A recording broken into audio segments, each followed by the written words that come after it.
as a whole or a composite. We can use it as a transcendental argument to prove the reality of the Christian God. A transcendental argument takes a fact in question that's in dispute and shows that another fact would have to be true first in order for the other fact to be true.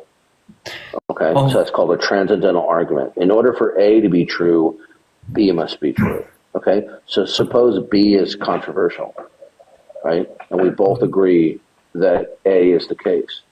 I can prove to you that B is real by showing you that B, in terms of its constituents, properties, would have to be exclusively and indispensably a precondition of A.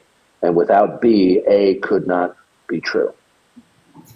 So if you accept A, then I have just proven B in terms of when I show that B is a necessary precondition.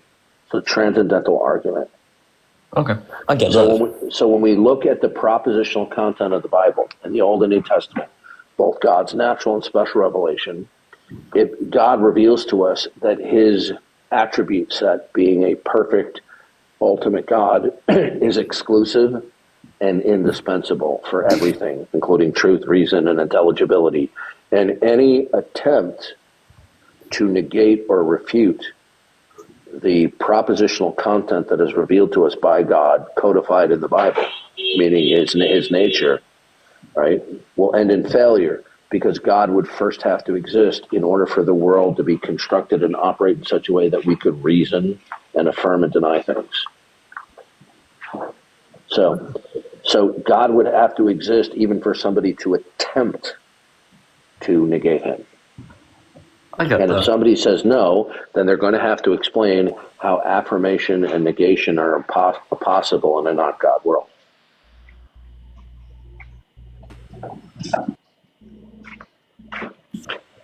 I get that. Can I ask, do you guys believe, like the universe or Earth as a whole, do you believe that we were all created by God? I missed the first part of that. Could you repeat? Can I ask, do you guys believe that, like, the universe or galaxies or anything that's inside of the universe, do you believe that we were all created by God? Yes. Can I ask? We believe that God is the single, ultimate, causal first principle. Can I ask, what do you mean by that? Because I have really bad ADHD, so it's really hard for me to actually understand. That's okay. So we believe that all of the plurality of things that exist have their basis now and in the past from a single causal origin, and that would be the eternal mind and being of God, who creates the world as it is, how it operates, and he sustains the world. And without his mind, his purpose, and his plan actualizing that, there would be no way to explain either the origin or what the world is or would mean. God unifies everything according to his plan. If that's rejected, then one is going to have to explain how unity in the world is real, because without unity and diversity, you couldn't talk about the cat is on the mat. Well, when it comes to stuff like, we'll take the universe's creation for an example. I feel like there's no, given that it was, well, we think it was so long ago, 13.8 billion years ago. That's just a retrodiction extrapolation that historically derived from Charles Lyell in the middle of the 19th century. It was his intent to overthrow the biblical account of creation, but he knew that a frontal attack upon the biblical model of creation would not work. So he did it through the back door by arguing without proving that the earth is eons old. And by extension from that, you get then the theory of evolution, which depends on deep time.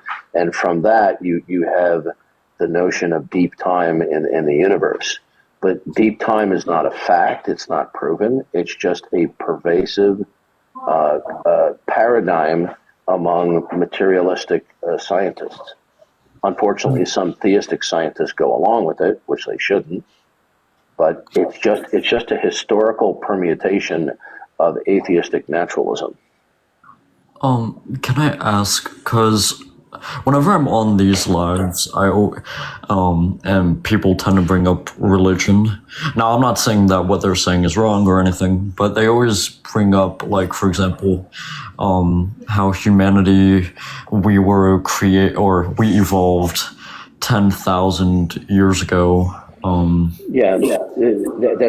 a craptastic theory. And the reason why it is promoted as dogma is because the alternative is abhorrent to many people in science who are atheistic materialists.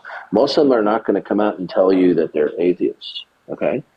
So I could give you quotes right now, if I pulled out my computer, where some of the top scientists in the 20th century who were very strong evolutionists admit that one of the reasons why evolution is so broadly embraced and taught isn't so much, let's say, for example, that because the Darwinian evolution is observable, which it is not. Okay, it's not observable, it's not testable, right? Population genetics is testable, but evolution is not repeatable and testable.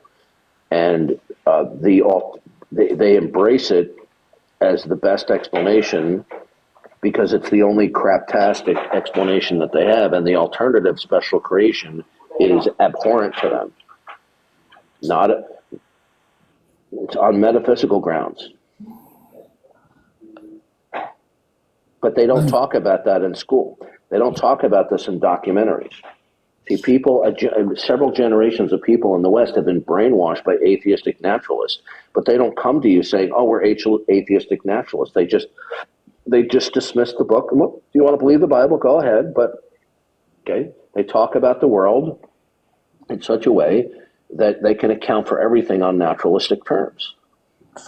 I get it. My main contention with like life with them and them saying that humans were created 10,000 years ago was we have evidence of civilizations before 10,000 years. No, you don't. No. In ancient Mesopotamia. No, you have what you have. 5,000 years ago. Do you know? Hold on a second. Do you know that we don't have any shipwrecks that are older than 6,000 years old? Did you know that? Well, then again, we didn't get out of Africa. Do you know? Well, that was just out of Africa was simply an attempt to remove the underlying racism within Darwinism. Okay, because Darwinism is intrinsically racist. Okay, so they came up with the out of Africa thing to do away with the inherent racism in Darwinism. Okay, but they don't tell you that, do they? Okay, they're basically doing a mimicking of the Genesis account, but in evolutionary terms. Okay. Can I ask? Sorry, I can't speak right now. You see, academia and government schools, even private schools, they're not going to allow robust opposition by credentialed people against the dogma of deep time and evolution. There's a dual dogma, deep time and evolution. This is the modern religion claiming to be science. Have you ever heard the slogan, "All that glitters is not gold"?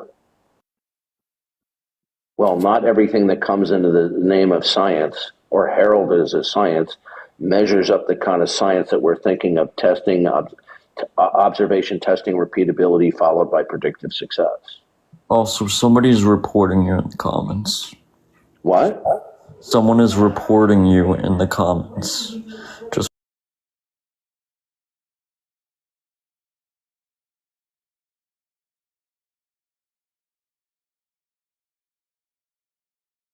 mentioned, I've been on plenty of these lives before, and people like I've come across Christians who say like dinosaurs didn't exist and stuff like that. Do you believe that to be true? Do I believe dinosaurs did not exist? Or are you asking me, do I believe they did exist? Well, yeah. Do you believe that they didn't exist? Yeah. Do you believe that? No. I think that's ridiculous. I think that the petrified or fossilized bones is a powerful testimony that these are extinct biological creatures. But I don't follow the consensus view that they lived millions of years ago. Those bones are the graveyard of the flood. Look, in geology used to be pretty much governed by the paradigm of catastrophe. Then Charles Lyell in the 19th century radically changed the mind of people to embrace uniformitarianism, which is opposition to catastrophism. Now, although they still retain much of uniformitarianism, that the key to the past is the present, that slow-moving processes we see today will be used to interpret it. There are too many features topographically on the surface of the Earth that simply contradict the notion of a complete notion of uniformitarianism. So they've had to modify. It's called actualism. There's another name for it. I think it's called neo-catastrophism, where they combine this notion of eons of time producing the topographical features, but that certain features can only be explained by amazing catastrophes on the surface of the Earth. Okay. I get that. Can I ask, because we have, and I know you're probably gonna have a confusion with what I say right now, but we have ways of figuring out when, maybe not exactly like to a T when they lived, but we have ways of at least coming close to figuring out when. Yeah, you've been misled to believe that. Okay. Radiometric isotope dating is based upon circular reasoning. Can I ask, what do you mean by that? Yeah, you have to presuppose eons of time are true first in order to put radiometric isotope dating methodologies on the table in order to extrapolate backwards from an isotope that is deemed to be the daughter element and then count backwards based upon the half-life rate of decay to the alleged parent element. So you have to believe that the Earth and the rock are as old, if not older, than the putative parent element in order to count backwards. So it's a form of circular reasoning. Okay, but they never told you that. And then they'll talk about that there's multiple intersecting things that can group. Yeah, and when they have findings that don't intersect, they just ignore it. Okay. Do you know that they found carbon-14 in diamonds? They found carbon-14 in certain kinds of coal deposits. And that shouldn't exist. Carbon-14 has a total half-life of 50,000 years. Okay?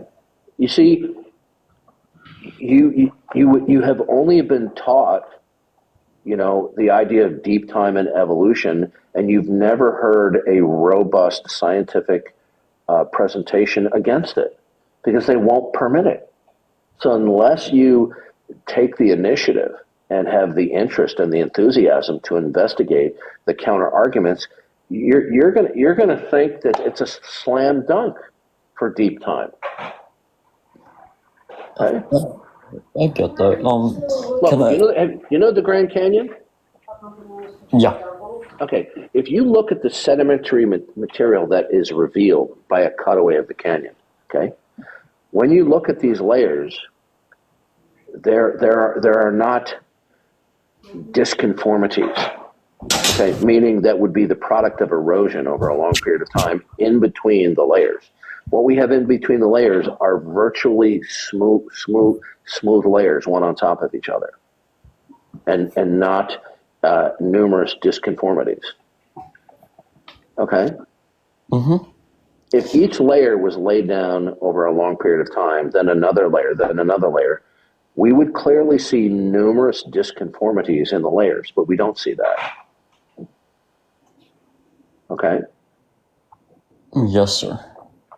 So if there was a monumental, catastrophic worldwide flood as described by the Bible, and it's not how most people imagine it rained for 40 days, the water rose. That's not how the flood occurred. The Bible says the fountains of the deep erupted. So this is talking about subterranean geological occurrences along with lava or subterranean water erupting in the Earth's surface. This would have been producing earthquakes of unimaginable proportions by today's standards, causing numerous recurrent tsunamis, causing water through tsunamis spilling over the edges of the continent. And over a period of months, all of the continents would have been covered in water until it started draining off. Okay? Mm-hmm. So imagine, have you ever seen videos of tsunamis? Yeah. Okay, so these are tiny compared to the tsunamis that the flood geology or geological upheaval would have produced. So when the tsunami comes in, right, it gets higher and higher as it comes to land, and then it spills over, the edge of the continent. What happens when water spills over? It seeks its own level. Okay. So you have numerous recurrent tsunamis, earthquakes and tsunamis. It spills over the edges of the continent, then it seeks its own level. So what would happen is you would have had numerous recurrent depositions of sedimentary material. So rather than be explained by the Noahic catastrophic flood, they just explain it by millions of years. But they don't give you the counter arguments because it's considered heresy. I have to read up more because currently I am. I would go to Answers in Genesis. They have a YouTube channel, or creation.com. They have numerous written material that's free, written at all different levels, from a technical to lay audiences, and they have numerous videos, educationally explaining you why the theory of deep time and evolution is craptastic. But the people who accept it as dogma, they think it's wonderful, and it's not. I get that. I'm gonna read up more about it because currently I am agnostic on this whole thing.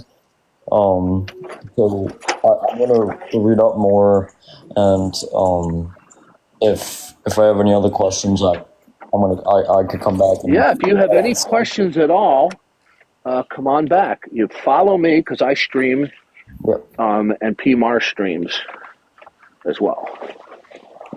Can I talk about something else that's on the list? It's abortion. Before we start, A. Johnson said he had 2 questions. Can we I'm gonna mute him. I'm sorry. First, then you can. Okay. So, this is very important. I wanted to ask: after death, do we remain in the grave, waiting to be resurrected for the white throne judgment, or is it the case that we go to heaven or hell after our death?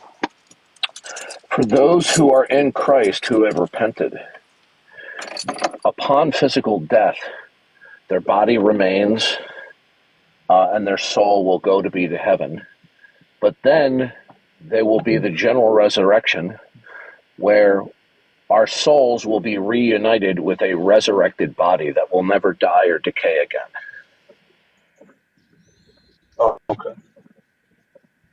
The reason why I was asking is because if we can substantiate that no one goes to heaven or hell, that will automatically refute all of these hell testimonies that people are claiming about. But if it is the case that it's possible, then it's possible that they could be telling the truth about their testimonies. My other question was, let me see. What's about this?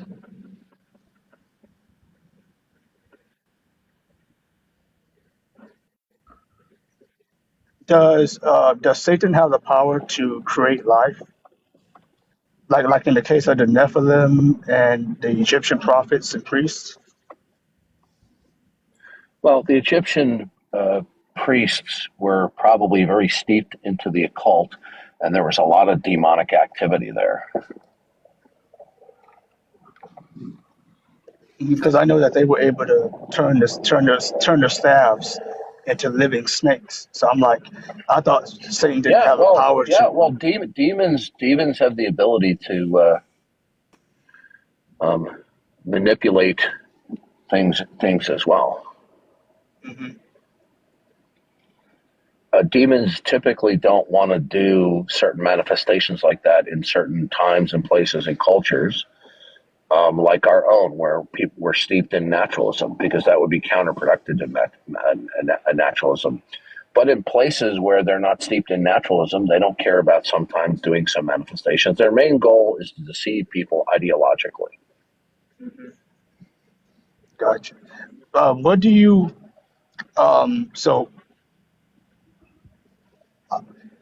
does can Satan bring about? So like in the case of the Yeah, you Nephilim. sound like you're in a car far away from your microphone. That's a new guess. So like in the case of like the Nephilim, for example, were they able to bring about those entities independent of God's power? I don't really comment about the Nephilim because we don't have a lot of clarity on the scripture. Okay, okay.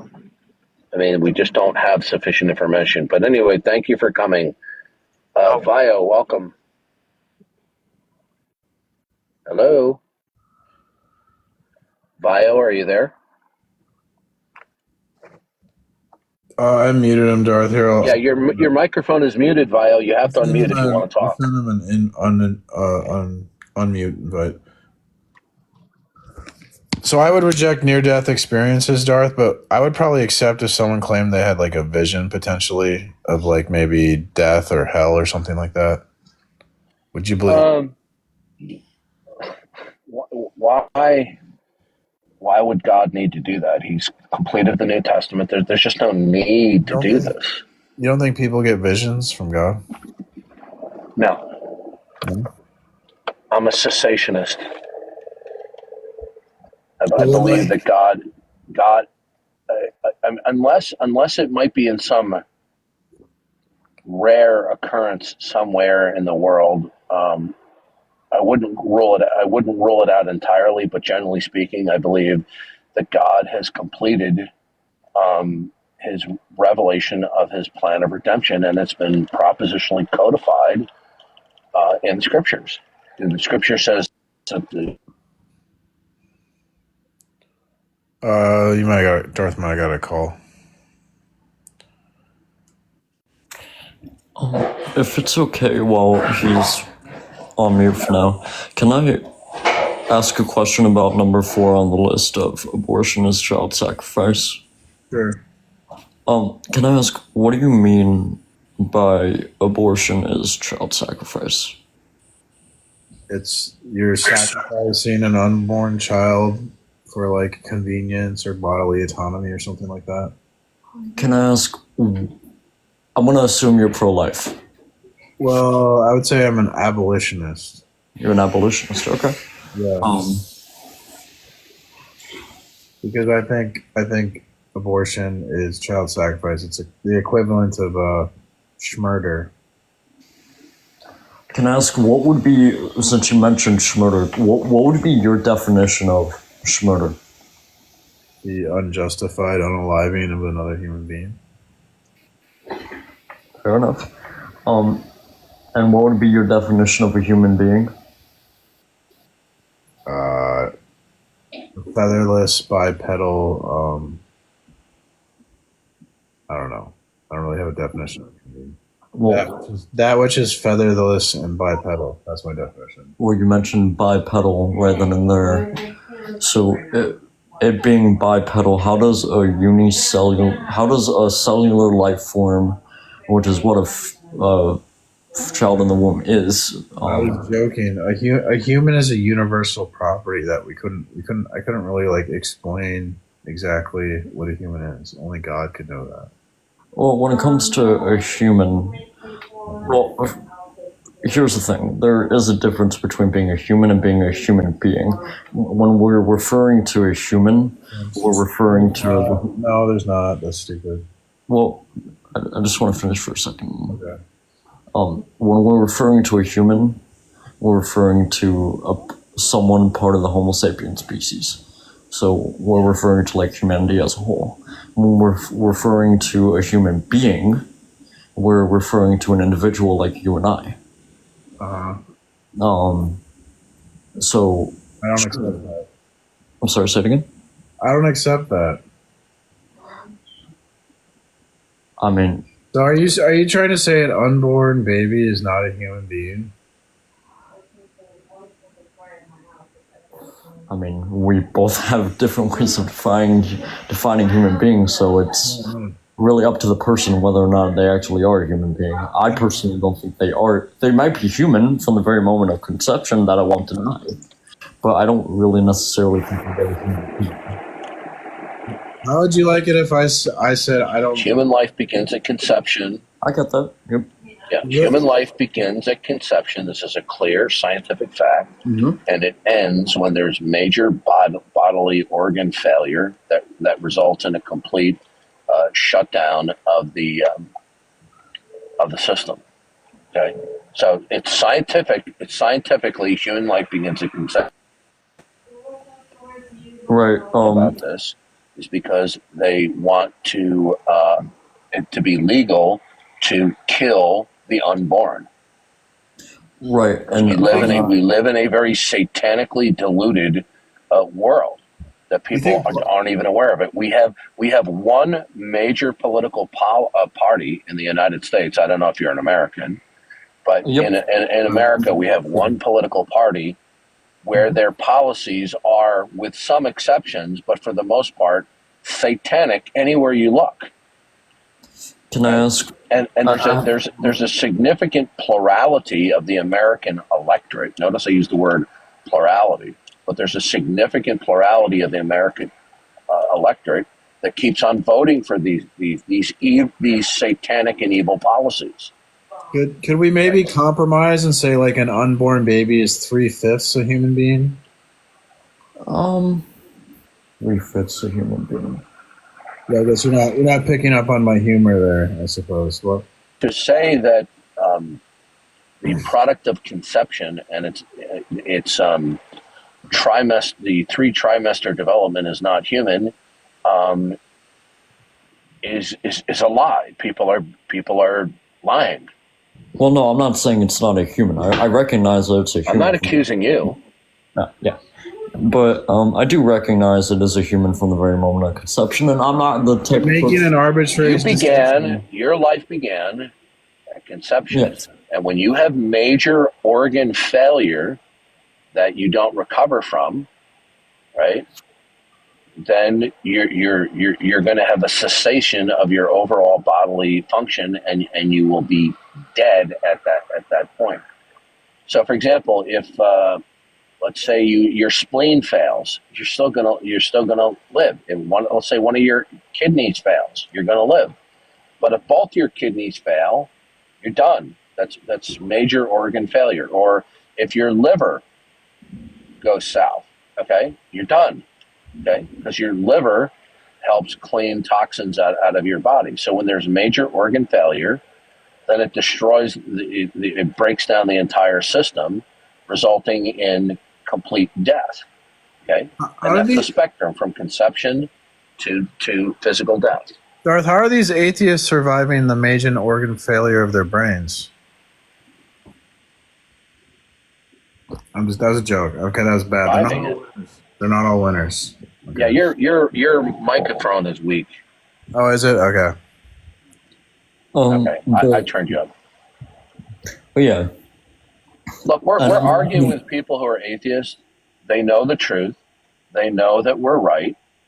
They take God very seriously, but they simply don't want to admit it, and they want to argue it against it because their highest priority is their rebellion. They don't want to humble themselves before God. And that's all that matters to them, to gaslight themselves until that fateful day comes. I get that. And I'm not going to be like the pro-choicer who thinks, oh, a fetus is a parasite because...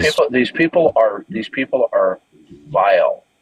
If we did to hamsters and gerbils purchased from a pet store, these very same people would be outraged and want the perpetrator to be consigned to prison.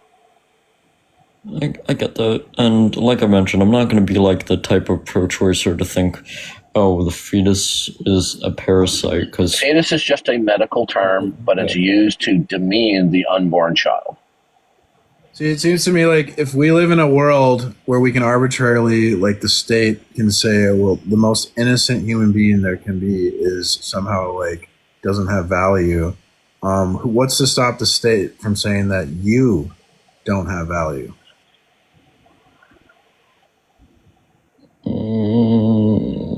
Valid point. I see what you're trying to say there. Yeah, I get that. But especially with the pro-choice side, people tend to argue of like, well, why should the fetus... All right. The reason why we're having this debate and these questions are raised is because of naturalism and materialism infecting people's minds, people believing that God is not on the throne, that God is the creator, and that evolution in deep time is our creator. Okay? I get that. Like I said, I'm definitely gonna read up more about God and that whole stuff. I am, like I mentioned, I am currently agnostic on the whole thing. No, agnosticism is a fake claim. It's a claim to suspend judgment about God, but you haven't suspended judgment. You've decided that it's not necessary to reference the necessity of God when speaking. So your denial of God is indirect rather than direct. Your denial is implicit rather than explicit. The term agnostic was invented by Thomas Huxley in the 19th century, in the late 19th century.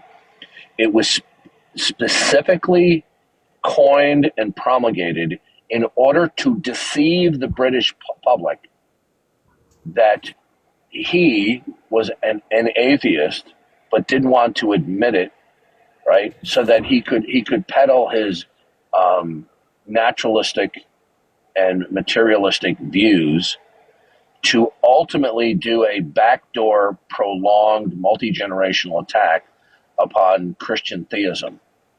Okay, so it was birthed with the purpose of deceiving people. Now, does that mean people who identify as agnostics today are trying to deceive people?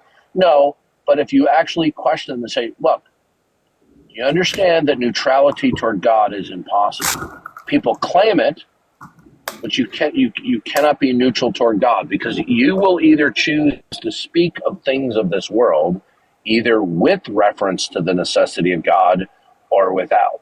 Saying, oh, I'm an agnostic, I don't know, that's a claim.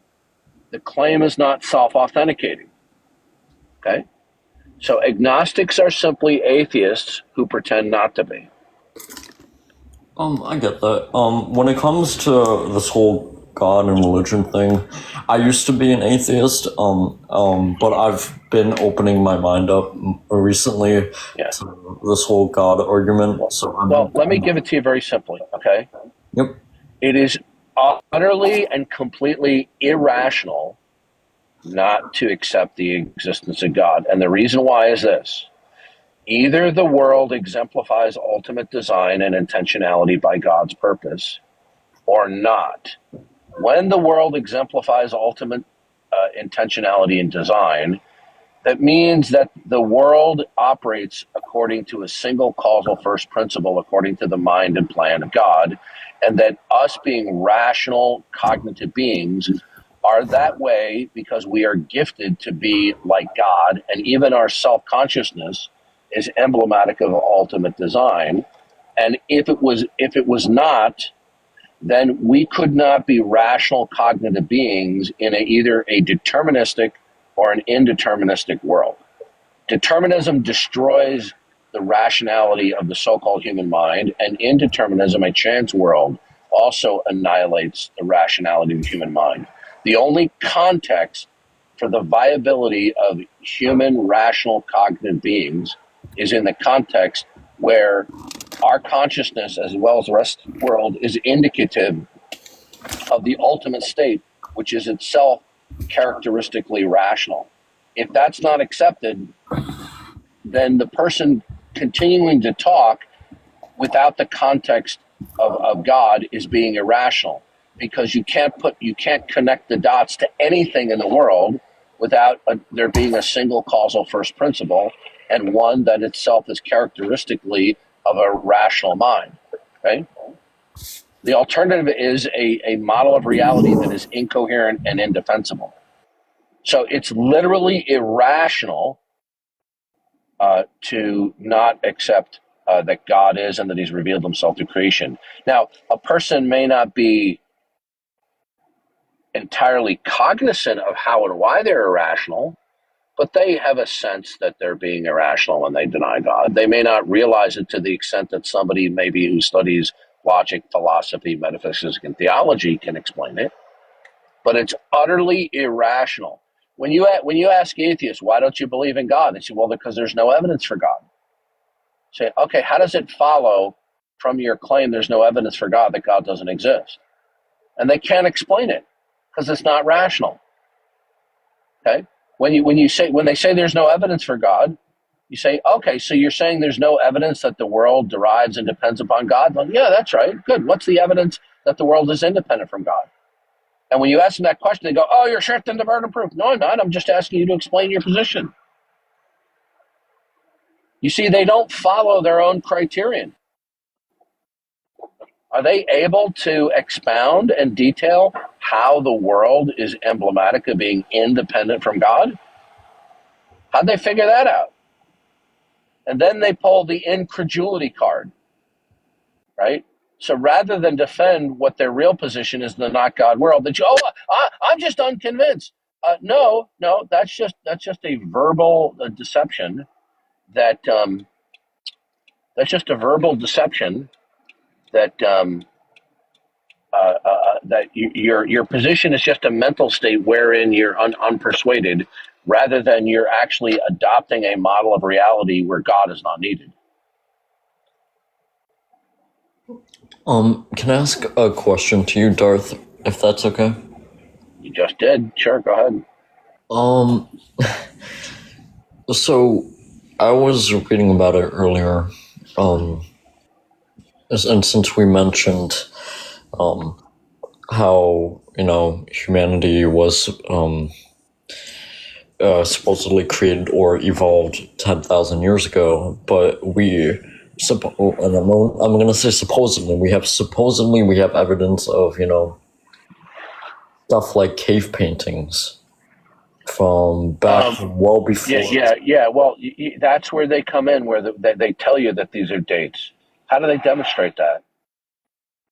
Do you know that even the Egyptian dynasties, because they're overlapping, the farther you go back in time, the more conjectural it becomes. Okay? And so we can only go back about 6,000 years. That's why I said earlier why we don't even find any shipwrecks that are older than 6,000 years. Okay? You see, you have to separate from what are sense datum and facts versus the interpretation, even by historians, anthropologists, investigators, due to their own bias. Okay? Well, They have a deep bias to believe in deep time. Yeah. I noticed that watching this, like, Josh Bowen. You got to watch this Josh Bowen. Did you send it to me on Discord or on? Yeah, I sent you 3 videos. Make sure you watch the one that it's about the critique. Are you talking about with the other stooges? It's this Dr. Kip, who's another ancient Near East scholar. He's awful. And it seems like Kip and Dr. Josh, they put a lot of their personal conjecture into how they interpret. Of course, and they hide behind quote unquote their scholars. Yeah, and it's like no wonder Josh wants to avoid presup because he's insanely biased. Like it's incredible. He doesn't even try to like hide it. I don't know. I dialogued with him for over an hour on Discord. You can find it on YouTube. It's Darth Dawkins versus Josh Bowen. He couldn't even defend atheism better than a 15-year-old. He was absolutely a train wreck. He's taking Wes. He takes Wes. He takes these things out of context and criticizes people without like trying to understand where the person's coming from. That's their confirmation bias. Yeah. They don't care about being precise. Look, when I use quotations against people, I actually take the time. I investigate stuff because I want to get these quotations right.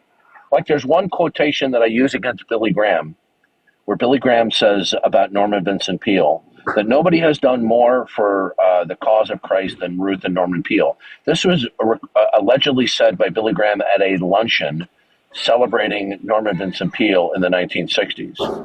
Whenever I quote it, I always am careful to qualify it, saying I have not been able to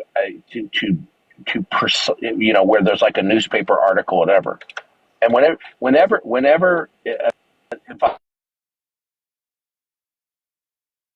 Oh, Darth must have got alive. But well, if you watch this video of it's on Gavin Ortland's YouTube, and it has to do with Josh Bowen is a hack atheist Near East scholar. I mean, he is a scholar, but he's a hack because he writes all these books about how slavery in ancient Israel is so awful, but he doesn't really do his due diligence as a researcher, and he ignores like theology. Well. You know, the person giving the law, they claim God is giving these laws, but then they like separate the lawgiver from the law. Like they interpret it like Leviticus 25 as like forced dehumanizing slavery, where you're allowed to just like beat on people apparently. But do we see that in the lawgiver? What did Jesus do? Did Jesus own slaves?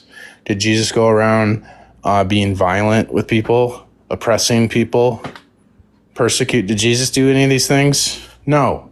So they want to.